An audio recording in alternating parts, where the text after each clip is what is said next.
Et que le Père soit glorifié. C'est toujours pour moi, votre frère, un grand plaisir de venir vous parler. Donc avant de commencer, je dois d'abord dire toute la gloire au Dieu véritable, au Père, au Créateur de toutes choses, et aussi un double honneur à la personne du Christ lui-même, le Seigneur et Sauveur, le Moshiach du Père. Oui, j'aime la parole du Père. Oui, j'aime la parole du Père. Et toi aussi qui prends le temps de me suivre, je te dis un grand merci. Bien-aimés dans le Seigneur, nous allons élever le niveau. Nous allons rentrer dans les mystères cachés de la parole du Père.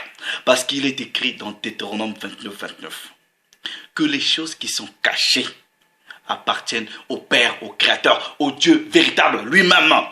Et celles qui sont révélées nous appartiennent à nous. Oui, Père, j'aime ta parole. Je te remercie parce que tu m'ouvres les yeux. J'aime les mystères de ta parole. C'est pour cela, j'aime aussi les partager. Mais non, vous savez qu'il est écrit dans Proverbe 19, 2 que le manque de connaissance n'est bon pour personne. Et dans Jean 3, 11, nous disons ce que nous savons et nous rendons témoignage de ce que nous avons vu. Je veux ici parler du nom le plus puissant de la création. Et ce nom-là, c'est pas le nom de Bouddha, c'est pas le nom de Mahomet, c'est pas le nom de Jésus. Non, on va parler du nom le plus puissant de la création, selon la vérité de la Bible. Comme j'ai dit, nous allons élever le niveau. Ok? Nous allons dépasser le niveau physique, le niveau de l'âme. Nous allons rentrer dans les dimensions cachées de la vérité de la parole du Père. Maintenant, je veux que tu m'écoutes sans sensation. Je veux que tu m'écoutes sans état d'âme. Je veux que tu m'écoutes avec l'esprit véritable du Père et l'esprit même que le Christ avait. Je veux que tu exerces ce principe-là sacré dans la parole du Père qui, dans 1 Thessaloniciens au chapitre 5, à partir du verset 19, il est écrit: ne méprisez rien. Ne méprisez pas les messages sacrés. Analysez toutes choses. Retenez ce qui est bon et rejetez le mal. J'ouvre une petite parenthèse à tous mes bien-aimés qui, par manque de sagesse, souvent, ils réagissent aux vidéos, non pas parce qu'ils ont écouté, non, c'est parce qu'ils ont lu un commentaire, ils déballent leurs émotions. Non, mon frère, ma soeur, retiens tes émotions. Ne deviens pas un fou ou un confus ou un confondu devant le monde spirituel. Car le livre des Proverbes au chapitre 18 du verset 13, il dit quoi? Celui qui répand sans avoir écouté pose un acte de folie et s'attire la confusion. Donc prends le temps d'écouter la personne. Prends ta Bible, mets-la de côté. Nous allons aller lire dans les Écritures. Et oui, nous allons comprendre le mystère même du nom le plus puissant de la création. Vous savez qu'il est écrit dans le livre des Proverbes au chapitre 30. Ok? Proverbes chapitre 30 à partir du verset 4. Version Louis II 10, 19. Qui est monté aux cieux et qui en est descendu. Vous voyez le mouvement? Qui est monté, qui en est descendu. Qui a recueilli le vent dans ses mains. Qui a serré les eaux dans son vêtement. Qui a fait paraître les extrémités de la terre. Quel est son nom? Quel est son nom? Et quel est le nom de son fils? Point d'interrogation. Le connais-tu? Le connais-tu? Point d'interrogation. Nous allons parler du nom le plus redoutable de la création. Donc ici, on vous dit que la personne qui est en train de créer là a un nom.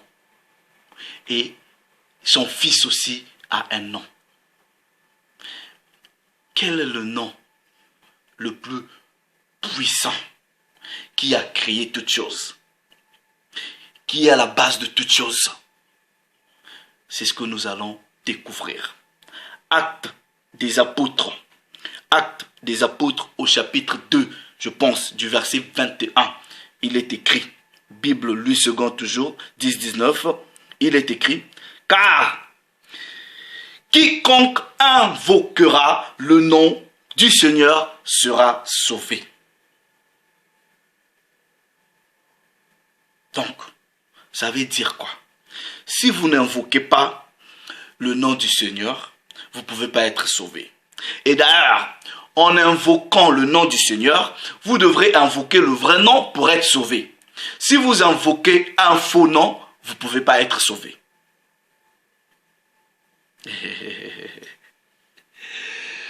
Oh Père, j'aime les mystères de ta parole.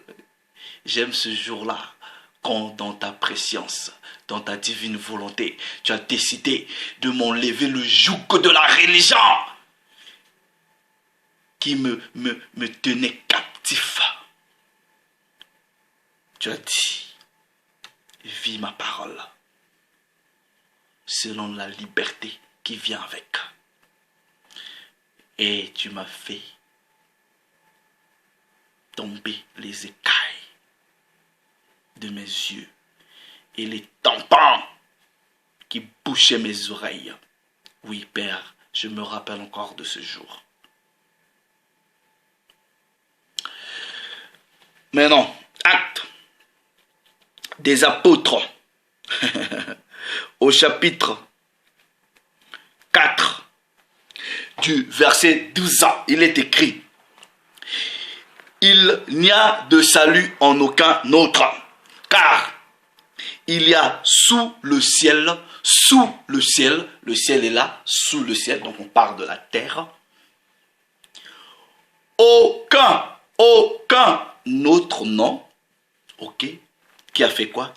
Qui ait été donné. Donc ça veut dire quoi?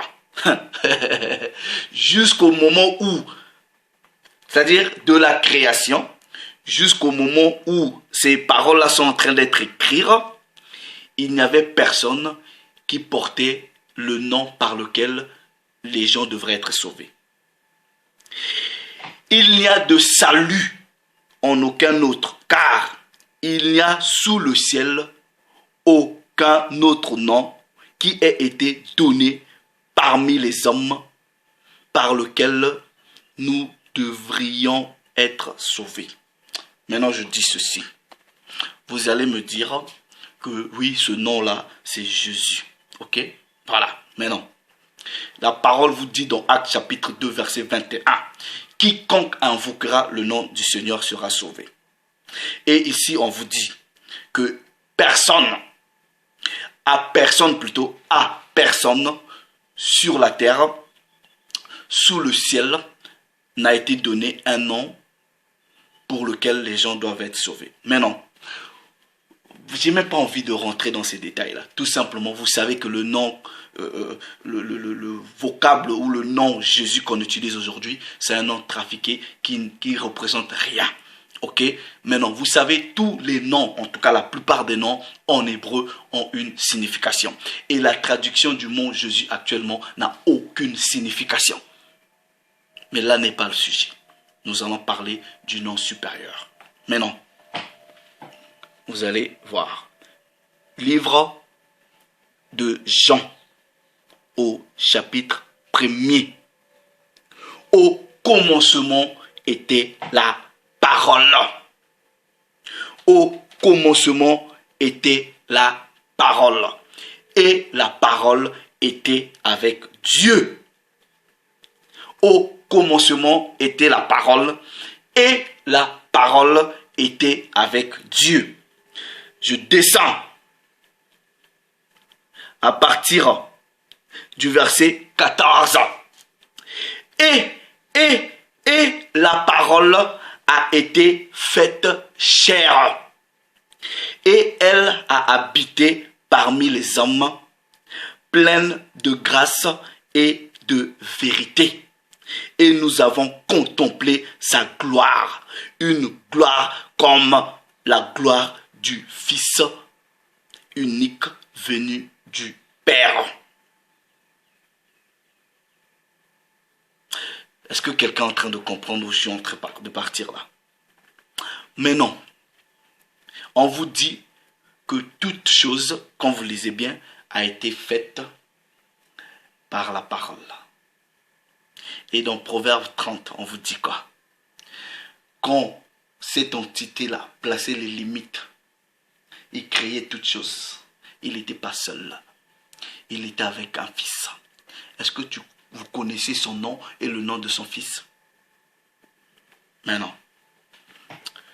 Nous allons aller dans le livre, avant même d'aller dans le livre de Philippiens, ok? Vous voyez, les gens pensent que le nom Jésus, c'est ce nom-là qui est supérieur. Non, non, non, non, non, non, non. Vous voyez le nom Jésus là, c'est un nom physique, ok? Même une traduction. J'ai même pas envie de rentrer dans les sujets de traduction.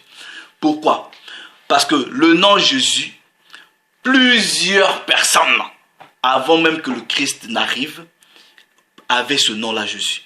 Plusieurs personnes. Je vais vous démontrer que plusieurs personnes portaient ce nom. Si vous avez la tradition de la Bible catholique crampon, si vous avez la tradition de la Bible bon, même catholique crampon, quand vous lisez Zacharie chapitre 3, on vous parle d'un Jésus là-bas. Jésus là, c'est Josué, c'est la même radicale là, la même racine. Ok, bon, je reste dans les Bibles les plus courantes.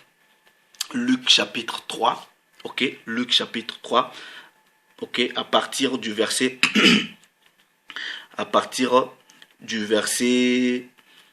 bon, je lis à partir du verset 23.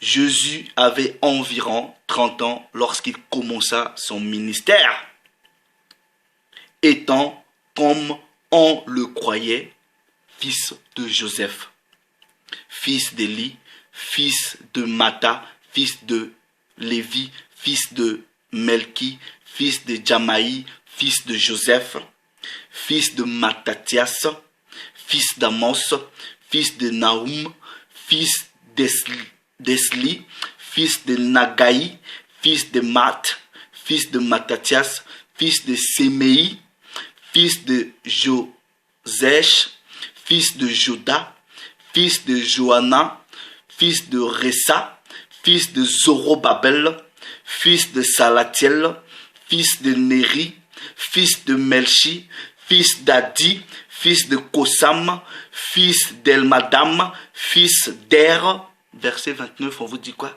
Fils de Jésus. Donc la preuve, ok, dans la généalogie même de Joseph, on vous dit qu'il y avait déjà un personnage qui s'appelait Jésus. Ok, un personnage qui s'appelait Jésus. Et même après que le Christ soit mort, il y a eu des gens qui ont porté ce nom-là de Jésus. Nous allons dans Colossiens, chapitre 4, verset 11. Verset 11. Je lis d'abord à partir du verset 10. Aristarque, mon compagnon de captivité, vous salue, ainsi que Marc, le cousin de Barnabas, au sujet duquel vous avez reçu des ordres. S'il va chez vous, accueillez-le. Jésus, virgule, appelé Justus. Ça, c'est un autre personnage, ce n'est pas le Christ. Donc, on vous parle aussi que même après que le Christ soit mort, il y avait toujours des gens qui avaient le nom là de Jésus. Avant lui, il y avait ce nom-là de Jésus. Mais le livre des Actes des Apôtres au chapitre 4 vous dit quoi? Il n'a pas été donné sous le ciel, parmi les hommes, un nom par lequel vous soyez sauvés, que nous devrons être sauvés. Donc, ce nom-là, par lequel les gens devraient être sauvés, ne pouvait pas être le nom Jésus, tout simplement pourquoi? Parce que avant, les gens avaient porté ce nom, après, les gens portent ce nom, et même à partir d'aujourd'hui, les gens portent toujours ce nom-là. Est-ce que ce sont ces personnes-là qui sauvent? Non. Ils ne savent pas. Est-ce que vous comprenez? Mais non. Vous voyez, quand le Père a commencé la création, attendez, Philippiens, on va aller dans Philippiens. Philippiens, chapitre 2, ok? Philippiens, chapitre 2. Philippiens, chapitre 2. À partir du verset 9. C'est pourquoi Dieu l'a souverainement élevé. C'est pourquoi Dieu l'a souverainement élevé et lui a donné un nom au-dessus de tout nom. On s'arrête d'abord là. Maintenant, Dieu qui élève le Fils au rang supérieur, il lui donne le nom le plus élevé de tous les noms. Vous pensez que ce nom-là devait être le nom de Jésus? Non, parce que si le nom que le Père avait donné au Fils était le nom de Jésus, Jésus ou le Fils serait le seul à porter ce nom-là. Mais plusieurs avant qu'ils viennent, avant qu'ils connaissent le dépouillement, ont déjà porté ce nom. Dans l'hébreu, le nom du Christ Yahushua, ça veut dire Dieu sauve. Plusieurs ont porté ce nom. Mais non, ils disent ici, virgule, afin qu'au nom de Jésus, tout genou fléchisse dans les cieux, sur la terre et sous la terre, et que toute langue confesse que Jésus-Christ est Seigneur à la gloire de Dieu le Père. Bon, je dis, vous voyez, sur toute cette terre-là, c'est pas tout le monde qui fléchit les genoux au nom de Jésus. C'est pas tout le monde qui confesse que Jésus est Seigneur. On va vous expliquer. Vous voyez, quand le Père est en train de crier, il est en train de crier. Et à chacune de sa création, il a donné des noms. Ok, à chacune de sa création, il a donné des noms. À l'esprit, celui qui va, il a donné un nom. Il a donné des noms. Ok. Maintenant, le Fils va recevoir le nom le plus supérieur, le nom souverainement élevé. C'est pas un nom physique. C'est pas un nom physique. Apocalypse, chapitre 19. À partir du verset 11, il est écrit. Puis je vis le ciel ouvert, et voici parut un cheval blanc. Celui qui le montait s'appelle fidèle et véritable. Et il juge et combat avec justice. Ses yeux étaient blancs comme une flamme de feu. Et sur sa tête étaient plusieurs diadèmes. Il avait un nom écrit que personne ne connaît si ce n'est lui-même. Il était revêtu d'un vêtement teint de sang. Son nom est la parole de Dieu. Oh, voilà. Donc la parole de Dieu est le nom le plus puissant de la création. Oui, c'est la parole. C'est pas un nom physique.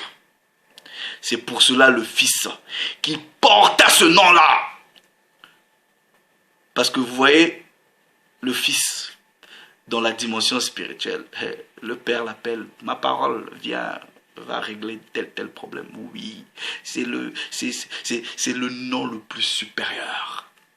Donc, de toute la création du Père, le Fils a été élevé au rang supérieur, portant le titre de la parole du Père. C'est pour cela, quand il est venu, il dit, tout ce que vous demanderez en mon nom. Ça veut tout simplement dire quoi? Tout ce que vous demanderez par rapport à la parole, vous allez le recevoir. Vous voyez par exemple un président de la République. Son pouvoir, ce n'est pas par rapport à son nom qu'il porte, mais c'est au titre de président et les fonctions qui lui sont assignées par rapport à ce titre. Et oui, le Christ de Dieu avait une fonction redoutable, celle d'être la parole du Père. Et c'est lui qui a reçu le nom supérieur de la création. Ce n'est pas un nom physique, mais c'est un nom spirituel. Donc tout ce que vous faites, si vous le faites en fonction de la parole, vous allez réussir. Parce que toute chose a été faite par la parole. Et rien de ce qui n'a été fait sans la parole. Le Père s'est encore glorifié. Salut les amis.